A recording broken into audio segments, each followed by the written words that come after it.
चंद्रसर झील के किनारे एक गरीब लेकिन मेहनती मछुआरा हरिया रोज की तरह जाल डाल रहा था। उसे क्या पता था कि आज उसकी किस्मत बदलने वाली है। अरे, आज तो सुबह से एक भी मछली हाथ नहीं लगी। हे भगवान, आज भी खाली हाथ घर गया तो क्या खाऊंगा। थोड़ी देर बाद अरे अरे, ये जाल इतना भारी कैसे हो गया? लगता है आज तो बड़ी मछली फंसी है। अरे वाह, ये क्या, इतनी चमक। हे मानव, मुझे छोड़ दो। अरे, मछली बोल रही है। तू कौन है? मैं कोई साधारण मछली नहीं, मैं जादुई सुनहरी मछली हूँ। अगर तुम मुझे छोड़ दोगे तो तुम्हें 3 भविष्य की गुप्त बातें बताऊंगी। अरे, मुझे भविष्य से क्या लेना देना। मुझे तो बस पेट भरने से मतलब है। तुझे बेचकर अच्छा पैसा मिलेगा। अगर मुझे पानी से बाहर ले गए तो मैं साधारण मछली बन जाऊंगी। तुम्हें बस थोड़े पैसे मिलेंगे, लेकिन मुझे छोड़ दोगे तो तुम्हारी जिंदगी बदल जाएगी। अगर सच में कुछ बड़ा मिल गया तो ठीक है, बताओ क्या करना होगा। पहले तुम्हें मेरे 2 सवालों के जवाब देने होंगे। अगर जवाब सही हुआ तो ही मैं बताऊंगी। अरे, ये भी कोई बात हुई। चलो पूछो, मैं तैयार हूँ। बताओ, वो क्या है जो जितना भरते जाओ उतना हल्का होता जाता है? जितना भरे उतना हल्का? अरे, ये कैसी बात हुई? अरे हाँ, गुब्बारा। जितनी हवा भरो उतना हल्का ऊपर उड़ता है। बहुत अच्छा उत्तर। अब दूसरा सवाल सुनो। ऐसी कौन चीज है जो बिना पंख उड़ती है, बिना मुंह बोलती है, बिना शरीर रोती है? बिना पंख उड़ती है, बिना मुंह बोलती है, बिना शरीर रोती है। अरे, ये तो बादल है। उड़ता भी है, गरजता भी है और बरसता भी है। तुमने दोनों सवालों के सही उत्तर दिए। अब सुनो तुम्हारे जीवन की 3 बातें। ध्यान से सुनो। पहली, तुम्हारा विवाह किसी इंसान से नहीं होगा। दूसरी, तुम्हारे बच्चे तुमसे दूर हो जाएंगे। तीसरी, एक आभूषण तुम्हारी जिंदगी बदल देगा। अरे, ये कैसी उल्टी सीधी बात है। जब इंसान से विवाह नहीं होगा तो बच्चे कैसे होंगे, और कोई आभूषण मेरी जिंदगी कैसे बदल देगा? समय आने पर सब समझ जाओगे। याद रखना, आज की मुलाकात तुम्हारा भाग्य बदल देगी। मुझे इन बातों पर विश्वास नहीं, लेकिन तूने मुझसे विनती की। जा, मैं तुझे छोड़ देता हूँ। धन्यवाद हरिया, फिर मिलेंगे। हरिया ने उस बात को मजाक समझकर भुला दिया, लेकिन किस्मत की कहानी अभी शुरू हुई थी। कुछ दिन बीत गए। हरिया को सुनहरी मछली की बातें तो याद थीं, पर वो उन पर विश्वास नहीं करता था। एक दिन वो फिर उसी चंद्रसर झील के किनारे मछली पकड़ने पहुंचा। आज तो कुछ भी हो, मछली पकड़ कर ही जाऊंगा। घर में खाने को भी कुछ नहीं बचा। अरे, ये क्या, इतना भारी? लगता है आज तो किस्मत खुल गई। रुको, मुझे चोट लग रही है। कृपया मुझे इस जाल से आजाद कर दो। अरे, ये कौन है? इंसान जैसी पर पानी। मैं इस झील की जल परी हूँ। मैं गलती से तुम्हारे जाल में फंस गई, तो मुझे छोड़ दोगे? पहले भी एक जादुई मछली मिली थी। चलो, तुम्हें छोड़ देता हूँ। हरिया, तुमने मुझे जाल से मुक्त किया है। तुम बहुत दयालु इंसान हो। कल इसी समय आना, मैं तुम्हें बहुत सारी मछलियाँ दूंगी। सच? अब मुझे भूखा नहीं रहना पड़ेगा। मैं कल जरूर आऊंगा। हरिया घर तो लौट आया, पर उसके मन में मछलियों से ज्यादा जलपरी की छवि बस गई थी। न जाने क्यों उसकी आंखें, उसकी आवाज बार बार याद आ रही है। मुझे क्या हो रहा? जलपरी, मैं आ गया हूँ, बाहर आओ। तुम आ गए हरिया, बताओ क्या चाहते हो? तुमने कहा था ना, तुम मुझे बहुत सारी मछलियाँ दोगी। अब मुझे मछलियाँ में हरिया, मैं अपने वचन से पीछे हट रही हूँ। क्या? लेकिन क्यों? मछलियाँ मेरा परिवार हैं। भला कोई अपने परिवार के साथ बुरा कैसे कर सकता है?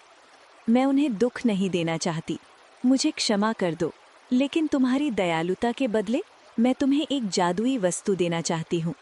ये जादुई शंख है। तुम इससे जो भी मांगोगे, ये तुम्हें देता रहेगा। जो भी मांगूंगा? हाँ, जो। हे जादुई शंख, मेरी इच्छा है कि मैं इस जलपरी से विवाह करूं। मैं इसे अपनी पत्नी के रूप में देखना चाहता हूं।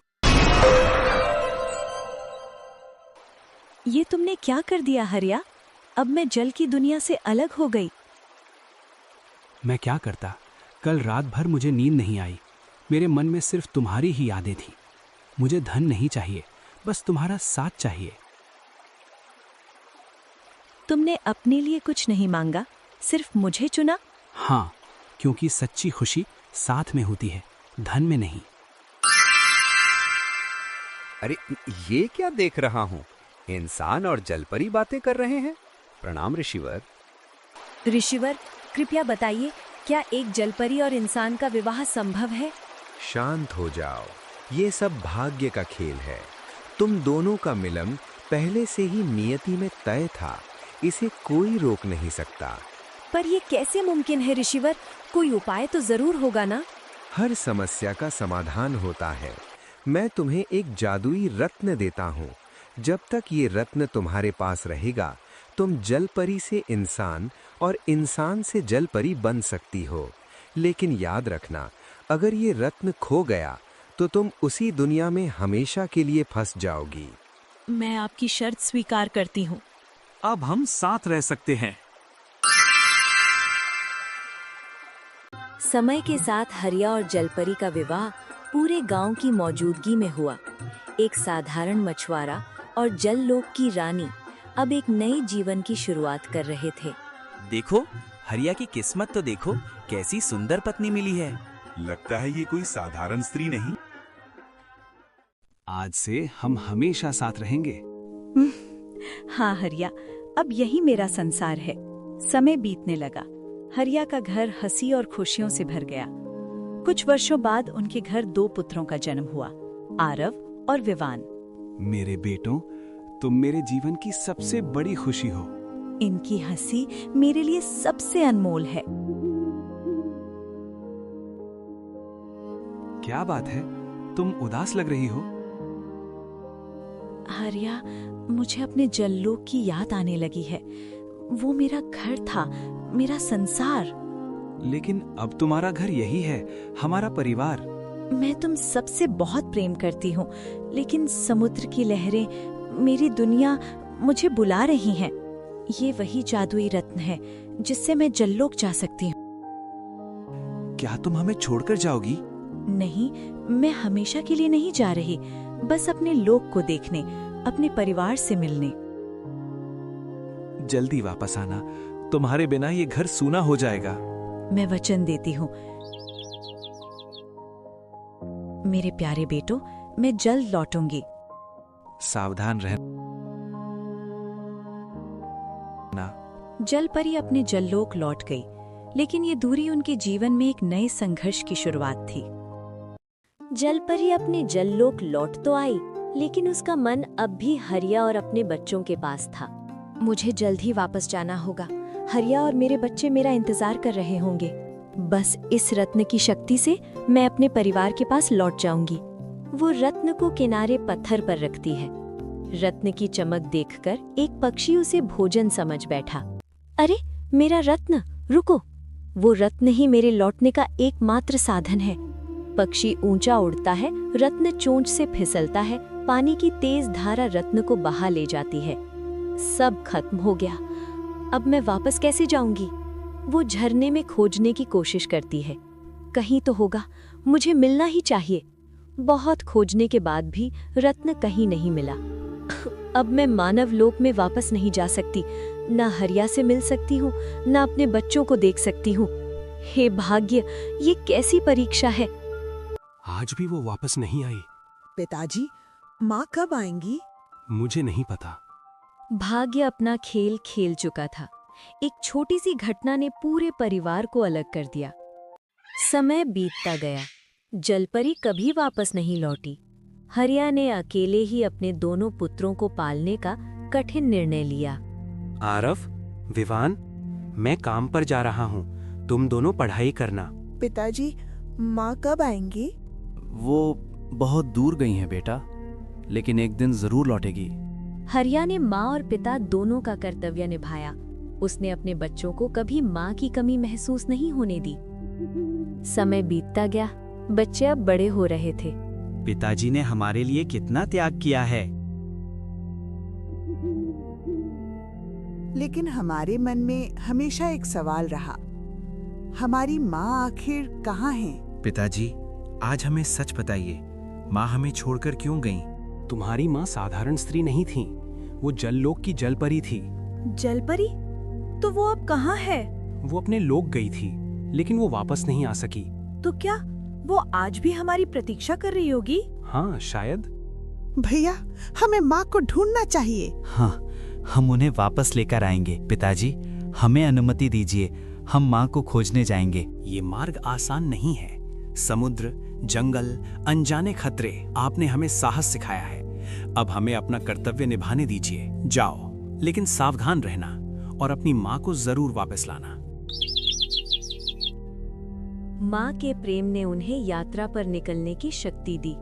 उनकी ये खोज आगे चलकर उनके जीवन की सबसे बड़ी परीक्षा बनने वाली थी। हे ईश्वर, मेरे बच्चों की रक्षा करना। आरव और विवान जंगल में चलते गए और एक झील के पास जाकर पहुंच गए। यही वो झील है जिसके बारे में पिताजी ने बताया था। यहीं से हमारी माँ की कहानी शुरू हुई थी और शायद यहीं से हमारी खोज भी पूरी होगी। भैया, न जाने क्यों इस जगह पर आते ही मन बेचैन हो रहा है। ऐसा लगता है जैसे कोई हमें देख रहा हो, जैसे इस जल में कोई रहस्य छुपा है। हो सकता है ये वही स्थान है जहाँ भाग्य ने हमारे माता पिता को मिलाया था। आज शायद वही भाग्य हमें भी सच के करीब ले जाएगा। हे जल की देवी, यदि कोई इस जल में निवास करता है तो कृपया हमारे सामने प्रकट होइए। हम किसी को हानि पहुंचाने नहीं आए हैं, हम केवल अपनी माँ की खोज में भटकते हुए यहाँ पहुँचे हैं। कौन हो तुम दोनों और इस पवित्र जल को क्यों पुकार रहे हो? भैया देखो, ये तो सच में जल कन्या है। हे देवी, हम दूर से आए यात्री हैं। हम अपनी माँ की खोज कर रहे हैं, जो वर्षों पहले हमसे बिछड़ गई। हमारी माँ जललोक की रहने वाली थी। वो एक दिन अपने लोक लौट गईं, लेकिन फिर कभी वापस नहीं आईं। हमारे पिताजी कहते हैं उनका जादुई रत्न खो गया था। तब से हम उन्हें खोज रहे हैं। ये मेरे ही पुत्र हैं। समय ने इन्हें कितना बड़ा कर दिया। जल कन्या की आंखें नम हो जाती हैं। वो भावनाओं को रोकती है। यदि तुम्हारी खोज सच्ची है तो तुम्हें कठिन परीक्षाओं से गुजरना होगा। सिर्फ प्रेम ही नहीं, धैर्य और साहस भी चाहिए। हम हर परीक्षा देने को तैयार हैं, बस हमें मार्ग दिखाइए। हमने बचपन से माँ के बिना जीवन जिया है। अब बिना सच जाने वापस नहीं जाएंगे। तुम दोनों के शब्दों में सच्चाई है, लेकिन इस रहस्य का उत्तर मेरे पास नहीं है। तो फिर हम क्या करें? हम किससे सहायता मांगे? एक महान ऋषि हैं जिनका ज्ञान तीनों लोकों में प्रसिद्ध है। वे तुम्हें तुम्हारी खोज का मार्ग दिखा सकते हैं। कौन है वे? हम उनसे कहाँ मिल सकते हैं? ऋषि वशिष्ठ। वे पर्वतों के बीच अपने आश्रम में तपस्या करते हैं। उनकी दृष्टि भूत, वर्तमान और भविष्य सब देख सकती है। क्या वे हमें हमारी माँ तक पहुँचने में सहायता करेंगे? यदि तुम्हारा हृदय शुद्ध है तो अवश्य। तुम दोनों में अद्भुत साहस है। अपने पिता की सेवा करना और सत्य के मार्ग पर चलना। आप हमें ऐसे क्यों देख रही हैं, जैसे आप हमें पहले से जानती हो? जल सबको पहचानता है और मैं जल की संरक्षक हूँ। देवी, आपने हमारी सहायता की, हम आपका आभार व्यक्त करते हैं। जाओ, ऋषि वशिष्ठ के पास जाओ। तुम्हारी यात्रा तुम्हें सत्य के और करीब ले जाएगी। हम लौटकर आपको अपनी सफलता का समाचार देंगे। और यदि हमारी माँ मिली तो सबसे पहले आपको धन्यवाद कहेंगे। दोनों चले जाते हैं। जल कन्या उन्हें जाते देखती है। आंखों से आंसू गिरते हैं। मेरे बच्चों, मैं तुम्हें पहचानती हूँ, पर अभी सत्य बताने का समय नहीं आया। भाग्य स्वयं तुम्हें सच तक ले जाएगा। माँ और पुत्र आमने सामने थे, फिर भी अनजान। भाग्य ने उनके मिलन को अभी टाल दिया था। भैया, हम कई दिनों से यात्रा कर रहे हैं। न जाने ऋषि वशिष्ठ का आश्रम अभी कितना दूर है, लेकिन मेरे मन में एक अजीब सा विश्वास है, जैसे हमारी मंजिल अब पास है। विवान, जब उद्देश्य सच्चा हो तो रास्ते की कठिनाइयां मायने नहीं रखती। हम अपनी माँ की खोज में निकले हैं और जब तक सत्य नहीं मिल जाता हम रुकेंगे नहीं। भैया देखो, वो सामने आश्रम दिखाई दे रहा है। शायद यही ऋषि वशिष्ठ का निवास है। हे महान ऋषि वशिष्ठ, हम आपकी शरण में आए हैं। कृपया हमारी सहायता करें। मुझे ज्ञात है तुम दोनों किस उद्देश्य से यहाँ आए हो। तुम अपने अतीत का सत्य जानना चाहते हो। आप बिना बताए ही सच जान गए। ज्ञान की दृष्टि से कुछ भी छिपा नहीं रहता, लेकिन सत्य प्राप्त करने के लिए तुम्हें स्वयं को योग्य सिद्ध करना होगा। हम हर परीक्षा देने को तैयार हैं गुरुवर, कृपया हमें मार्ग दिखाइए। मनुष्य का सबसे बड़ा शत्रु क्या है? मुझे लगता है मनुष्य का सबसे बड़ा शत्रु उसका अहंकार है। अहंकार ही उसे सत्य से दूर कर देता है। उत्तम उत्तर। अब दूसरा प्रश्न, मनुष्य की सबसे बड़ी शक्ति क्या है? प्रेम, क्योंकि प्रेम ही वो शक्ति है जो हर कठिनाई को जीत सकती है। तुम दोनों के हृदय शुद्ध हैं। तुम सत्य जानने के योग्य हो। तुम्हारी माँ जल लोक की निवासी है। वो तुमसे दूर इसलिए हुई क्योंकि उसका जादुई रत्न खो गया था। वही रत्न उसे मानव लोक में वापस आने की शक्ति देता था। तो क्या हम उनसे फिर मिल सकते हैं? हाँ, लेकिन उसके लिए तुम्हें खोया हुआ रत्न ढूंढना होगा। वो रत्न कहाँ मिलेगा गुरुवर? वो रत्न झरने की गहराइयों में छिपा है। उसे पाने के लिए साहस, धैर्य और त्याग की आवश्यकता होगी। ये तावीज तुम्हारी रक्षा करेगा। जब भी तुम्हारा मन डगमगाए, ये तुम्हें सही मार्ग दिखाएगा। गुरुवर, हम आपके आभारी हैं। हम अपनी माँ को अवश्य वापस लाएंगे। दोनों भाई प्रणाम कर यात्रा पर निकल पड़े। अब उनकी यात्रा और भी कठिन होने वाली थी, लेकिन माँ से मिलने की आशा ने उन्हें अटूट साहस दे दिया। आरव और विवन उसी झरने पर जा पहुंचे जो उन्हें वृषि ने बताया था। भैया, यही वो जादुई झरना है जिसके बारे में ऋषि वशिष्ठ ने बताया था। हाँ, देखो, इसकी रोशनी जैसे हमें बुला रही हो। रुको, जो भी इस जल की शक्ति चाहता है उसे मेरी कठिन परीक्षाओं से गुजरना होगा। हम हर परीक्षा के लिए तैयार हैं। हमें अपनी माँ को वापस लाना है। यदि उत्तर गलत हुआ तो तुम सदा के लिए यहाँ कैद हो जाओगे। हमें मंजूर है। बताओ, ऐसी कौन चीज है जिसे तोड़ने से पहले बोलना पड़ता है? तोड़ने से पहले बोलना पड़ता है? पत्थर नहीं, कांच नहीं। मुझे समझ आया। क्या? उत्तर है वादा।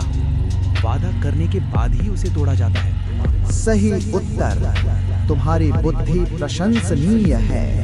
अब दूसरी पहेली, ऐसा क्या है जो तुम्हारा है लेकिन दूसरे लोग तुमसे ज्यादा इस्तेमाल करते हैं? जो हमारा है पर दूसरे ज्यादा इस्तेमाल करते हैं? हमारा घर, हमारा धन। नहीं, मुझे उत्तर मिल गया। बताओ। उत्तर है हमारा नाम। हमसे ज्यादा लोग हमारा नाम लेते हैं। तुम दोनों ने बुद्धि, धैर्य और साहस की परीक्षा पार की है। मैं प्रसन्न हूँ। ये दिव्य मणि लो, ये तुम्हें सत्य तक पहुँचाने में सहायता करेगी। वर्षों की खोज और कठिन परीक्षाओं के बाद आरव और विवान आखिरकार वो जादुई रत्न लेकर उसी झील के पास पहुंचे जहां से उनकी कहानी शुरू हुई थी। भैया, यही वो जगह है। बाबा ने कहा था रतन को जल में अर्पित करने से सच सामने आ जाएगा। आज हमें अपनी माँ के बारे में सब सच जानना ही होगा। आरव धीरे से रत्न झील में डालता है। पानी में तेज रोशनी फैलती है। जल की गहराइयों से एक दिव्य रूप प्रकट हुआ, वही रहस्यमयी जलपरी। तावीज चमकने लगता है। इस चमक का क्या मतलब हो सकता है? दिल कहता है यही हमारी माँ है। मेरे बच्चों, अब मैं तुमसे सच नहीं छुपा सकती। तो आप ही हमारी माँ हो? हाँ बेटा। बरसों पहले मैं मानव लोक में तुम्हारे पिता हरिया के साथ रहती थी, लेकिन जादुई रत्न खो जाने से मैं जललोक में फंस गई। मैं चाहकर भी वापस नहीं आ सकी। हर पल तुम सब की याद मुझे सताती रही। तुम्हें मेरे पास लाने के लिए दिया गया था। मैं ही तुम्हारी माँ हूँ। परिस्थितियों ने मुझे तुमसे दूर कर दिया था। माँ, हमने आपको हर जगह ढूंढा। हमें हमेशा लगता था कि आप कहीं न कहीं हमारा इंतजार कर रही हैं। आरव, विवान। अपने बच्चों की खोज में भटकते हुए हरिया भी उसी झील तक पहुंच गया था। ये कैसे संभव है? क्या सच में तुम हाँ हरिया, मैं वापस आ गई हूँ। मैंने तुम्हें कभी नहीं भुलाया, हर दिन तुम्हारा इंतजार किया, बच्चों को भी तुम्हारी कहानियां सुनाकर बड़ा किया। आज हमारा परिवार फिर से पूरा हो गया। अब हमें कोई अलग नहीं कर सकता। सच्चा प्रेम और विश्वास कभी हारता नहीं। समय चाहे जितनी परीक्षा ले, परिवार का बंधन अटूट रहता है। आज से हम सब साथ रहेंगे, चाहे जललोक हो या मानवलोक। वर्षों का इंतजार समाप्त हुआ। सच्चे प्रेम, विश्वास और साहस ने परिवार को फिर एक कर दिया। यही जीवन का सबसे बड़ा जादू है, परिवार का साथ। परिवार के मिलन के बाद भी एक प्रश्न बाकी था। क्या जलपरी जललोक और मानवलोक के बीच यूं ही बंधी रहेगी? इसका समाधान पाने के लिए पूरा परिवार ऋषि के आश्रम पहुंचा। हे ऋषिवर, हम फिर से साथ तो आ गए हैं, लेकिन ये जादुई रत्न ही हमारी खुशियों का कारण भी है और डर भी। कृपया मार्ग दिखाइए। गुरुदेव, हम अपनी माँ को फिर कभी खोना नहीं चाहते। कोई ऐसा उपाय बताइए जिससे हमारा परिवार हमेशा साथ रह सके। इस रत्न में अपार शक्ति है, लेकिन यही शक्ति तुम्हें बार बार अलग भी कर सकती है। जहाँ जादू होता है वहाँ परीक्षा भी होती है।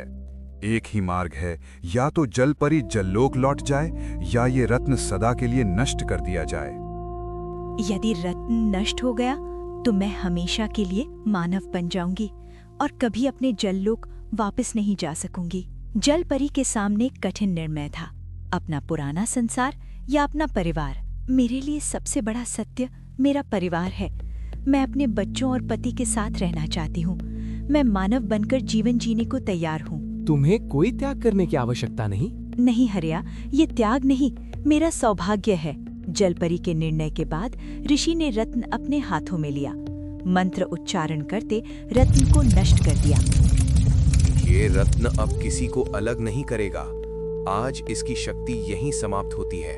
रत्न के नष्ट होते ही जलपरी का शरीर चमक उठा और वो हमेशा के लिए एक साधारण मानव स्त्री बन गई। अब मुझे जल की ओर खिंचाव महसूस नहीं हो रहा। अब तुम पूर्ण रूप से मानव हो। तुम्हारा जीवन अब केवल तुम्हारे परिवार के साथ है। माँ अब हमें कभी छोड़कर नहीं जाएंगी। अब हमारा परिवार हमेशा साथ रहेगा। आज मेरा घर सच में पूरा हुआ है। प्रेम ही सबसे बड़ा जादू है, जिसने हमें फिर से एक कर दिया। समय बीतता गया। परिवार प्रेम, विश्वास और खुशियों के साथ जीवन बिताने लगा। वर्षों बाद हरिया फिर उसी झील पर आया, जहां से उसकी जीवन यात्रा शुरू हुई थी। यहीं से सब शुरू हुआ था। जादू, प्रेम, बिछड़ना और फिर परिवार का मिलन। पानी से एक सुनहरी जादुई मछली प्रकट होती है। हरिया, क्या तुम मुझे पहचानते हो? तुम वही जादुई मछली जिसने वर्षों पहले मेरा भाग्य बताया था। हाँ, आज मैं तुम्हारी परीक्षा लेने आई हूँ। क्या तुम आज भी मुझे पकड़ोगे? नहीं, अब मैंने समझ लिया है, किसी की स्वतंत्रता छीनकर सुख नहीं मिलता। तुम भी इस जल की संतान हो, तुम्हें पकड़ना अन्याय होगा। तो तुम मछली पकड़ना छोड़ दोगे? हाँ, अब मैं जीवों को कष्ट देकर जीवन नहीं जीना चाहता। परिवार ने मुझे दया और प्रेम का अर्थ सिखाया है। हरिया, आज तुमने सच्ची करुणा दिखाई है। यही सबसे बड़ी परीक्षा थी। मुझे किसी वरदान की इच्छा नहीं, मेरा परिवार ही मेरा सबसे बड़ा धन है। इसी निस्वार्थ भाव के कारण मैं तुम्हें समृद्धि और सुख का वरदान देती हूँ। उस दिन से हरिया के जीवन में कभी अभाव नहीं रहा। उसके घर में सुख, शांति और समृद्धि हमेशा बनी रही। आज तुम्हारे चेहरे पर अलग ही शांति है। क्योंकि आज मैंने जीवन की सबसे बड़ी सीख पाई है।